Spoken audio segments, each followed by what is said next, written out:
ஒரு பிச்சைக்காரன் ஒருவன் இருந்தான். அவனுடைய சொத்து என்று பார்த்தால் அழுக்கு பிடித்த உடை, கரி பிடித்த ஒரு பிச்சை ஓடு என இவ்வளவுதான். இந்த சூழ்நிலையில் தினமும் அவன் அந்த பிச்சை ஓட்டை நீட்டி எல்லோரிடமும் பிச்சை கேட்பது அவன் வழக்கம். எவன் வந்தாலும் பிச்சை கேட்பான். ஒரு நாள் ஒரு துறவியிடம் போய் தன் பிச்சை ஓட்டை அவர் முகத்தருகில் நீட்டி பிச்சை கேட்டான். முதலில் முகம் சுழித்த அவர் சற்று நிதானத்துக்கு வந்து அவனையும் அந்த ஓட்டையும் மாறி மாறி பார்க்க தொடங்கினார்.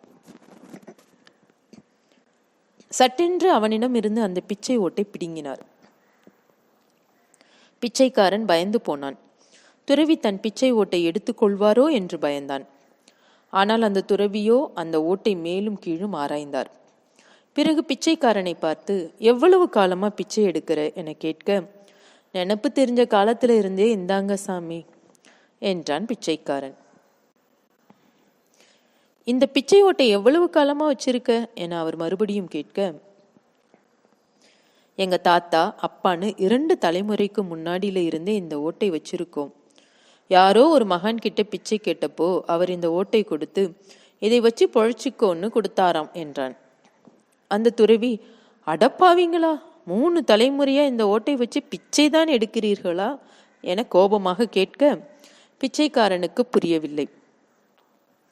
துறவி அமைதியாக அந்த பிச்சை ஓட்டை ஒரு சிறு கல்லினால் சுரண்ட தொடங்கினார்.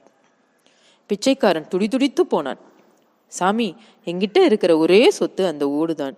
நீங்க பிச்சை போடாட்டியும் பரவாயில்ல, அந்த ஓட்டை கொடுத்துருங்க சாமி என பரிதாபமாக கேட்க, துறவி சிரித்துக்கொண்டே மேலும் வேகமாக அந்த ஓட்டை சுரண்ட தொடங்கினார். பிச்சைக்காரன் அழுதான், அங்கலாய்த்தான். ராசியான ஓடு சாமி, மகான் கொடுத்த ஓடு சாமி, அதை சுரண்டி உடைச்சிடாதீங்க சாமி என அலறினான். துறவியோ ஓட்டை சுரண்டி கொண்டே இருந்தார். சுரண்ட சுரண்ட அந்த ஓட்டின் மீது இருந்த கரியெல்லாம் உதிர்ந்து மெல்ல மெல்ல மஞ்சள் நிறத்தில் பளீரிட்டு பிரகாசிக்க துவங்கியது தங்கம். பிச்சைக்காரனின் கண்கள் அகலமாக விரிந்தது. இத்தனை நாள் தங்க திருவோட்டிலா பிச்சை எடுத்து தின்றோம், அடக்கொடுமையே என தன்னையே நொந்து கொண்டான். ஓட்டின் அருமை தெரியாமல் அதை பிச்சை எடுக்க பயன்படுத்திய தன் முன்னோர்களை காரி துப்பினான். பிச்சைக்காரனின் கையில் அந்த தங்க ஓட்டை கொடுத்த துறவி மிகவும் வேதனையுடன் சொன்னார், அந்த மகான் கொடுத்த தங்க ஓட்டை வச்சுக்கிட்டு இந்த ஊரிலேயே பெரிய பணக்காரங்களா இருந்திருக்க வேண்டியவங்க நீங்க. கடைசியில அந்த பிச்சையை எடுக்க உபயோகப்படுத்திட்டீங்களேடா, இனியாவது ஓட்டை வைத்து ஒழுங்காக வாழுங்கடா என்று திட்டிவிட்டு போனார். படித்ததில் பிடித்தது.